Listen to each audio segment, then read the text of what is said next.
Welcome, welcome. Thank you so very much for tuning in to Just Enough Spice today, where we talk about ways to strive for better. Hope all of you are doing well. And today I am going to see if I can answer some questions that I received after my last video regarding investments and brokerage account.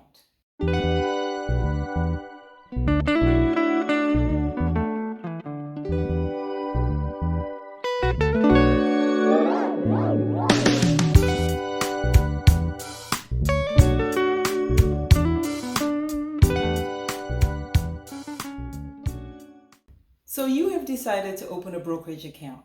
You're ready to start investing. That's a good first step, and I'm happy that you've taken this first step. Before we go any further, I do want to let you know that I am not a financial advisor. This is not supposed to be seen as legal advice or financial advice. This is just my opinion, and I am just a random person on YouTube. So I am familiar with E-Trade, or at least that's the one that I find easier to navigate, and so that's what I'm going to be talking about today.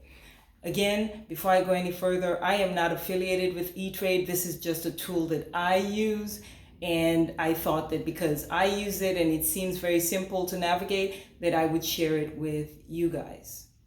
So when you type in E-Trade into your search bar, it's going to pop up, and somewhere on that page, if you've never visited that page, it's going to say open an account.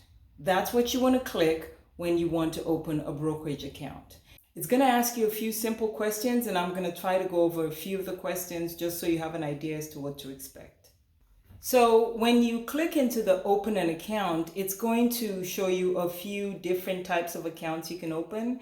It's going to ask you if you want to open a brokerage account, an IRA account, or I believe a Roth IRA account.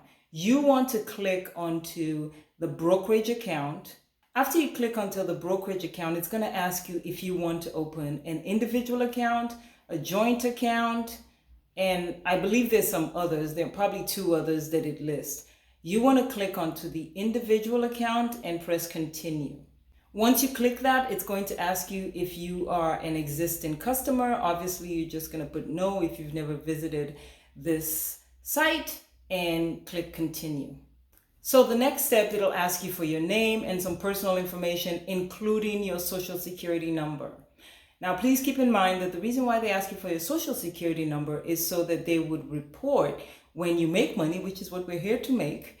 It would report what it is that you made for the year when they send out tax documents. Once you are done filling out that information, it'll take you to another page where it asks you what are your objectives, and at that point you indicate why you are trying to open a brokerage account, whether or not it's for retirement or growth, or I know it gives a list of things, and you just select the one that you identify with. It will also then ask you, do you have any family members that work in the stock market or on the board of major companies? It will ask you a list of questions just trying to find out how much connection you have to the stock market. And this is just to make sure that no insider trading or someone that works within that field does not give you information from time to time when it would benefit a person that is not in the stock market if they got the information prior to everybody else getting the information. So at some point, it's going to ask you what you do for a living, your occupation, and it's going to ask how much money you have to invest. This is just trying to give the site an idea as to how much you're going to be investing. And another thing that I noticed, depending on what you put, at some point when you start investing, if you, let's say you transfer $10,000 from your checking account into your E-Trade account and you want to invest. Well, sometimes it will hold that money for at least a day before you have access to it to invest. But depending on what you've put as your amount that you have to invest, sometimes it will allow you to use that money right away before it even transfers into the brokerage account. At some point, after you're done filling out all the personal information, it's going to ask you to read a list of their rules and regulations. I suggest you read it just so that you know what's prohibited and what the rules and regulations are with regards to using this particular site.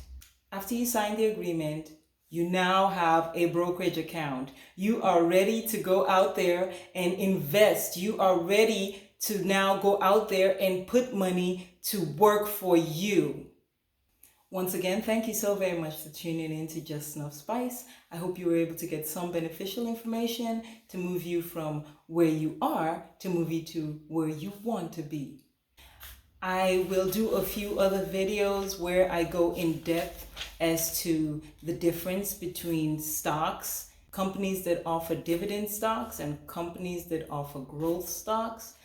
I will also go into the DRIP system, which is generally a part of a brokerage account. I will explain exactly what that is.